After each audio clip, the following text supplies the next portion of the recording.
Good morning, good afternoon, good evening. This is Alan Burgos for the hashtag Walk with Lunch channel. Welcome and welcome back to our channel. Guys, if you are not yet subscribed to our channel, this is really the perfect time to join us. We are now growing. We are now officially 7,835 subscribers. Thank you so much. God bless you all. Okay, so pag-usapan po natin today ay yung kay Bong Revilla. No, kanina po pinag-usapan po natin ang kalagayan ni Robin Hood Padilla, no? Ito po si Bong Revilla at Robin Hood Padilla ay parehas na senador, parehas pong chick boy ito, okay? Parehas pong ano to, no? Artista, no? Active po to sa showbiz at saka syempre maraming chicks, no? Eh alam niyo naman po kasi gwapo, no?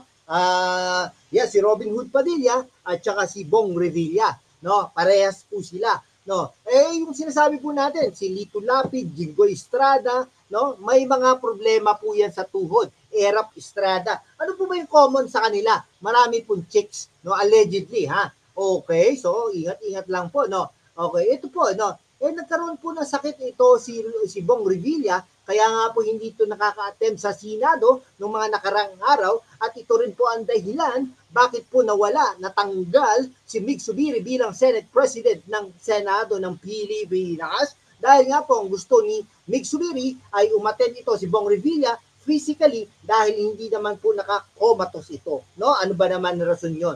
Wala man lang pang-empathize, no? Kaya nga po talagang nag-aano po ito, laban lang, nagre-rehab po ito si Bong Revilla. No? Ang hirap po nito, hindi na po makakatakbo ito si Bong Revilla. Later on, may mga physical therapist pa po ito, may gym pa po yan sa kanilang bahay. Ito, mahilig din po ito sa Facebook, si Bong Revilla, no? Baka naman po may mga kita din dyan sa Facebook. No? So nag-aano po sila ng light exercises para i-strengthen yung muscles around the tendon at may masarap yung tendon na. Okay? The footage posted dun sa Facebook, no? Talagang pinapakita doon na ang senador ay naglalakad. Binisita pa nga ito ni Romeo Katakutan, si Idol dyan sa Pampanga. Okay? Ito, yung senador naman natin, talagang in-admit niya, talagang it would take several months to complete the rehabilitation.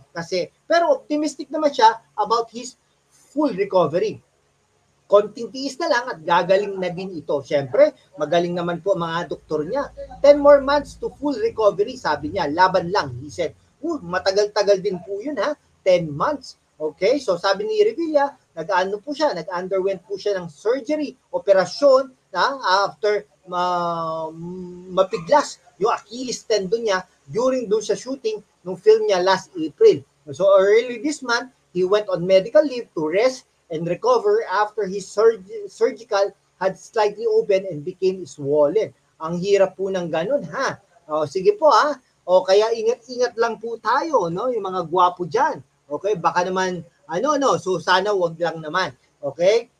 Kahit hindi na tayo gwapo, kung di ba? Para lang naman tayo. Okay, sige, hanggang dito na lang po mga kaibigan ko. Kung hindi ka pa nakapag-subscribe kaibigan, mag-subscribe ka naman upang maging sustainable and we can be able to maintain this channel. Thank you so much, guys. God bless you all.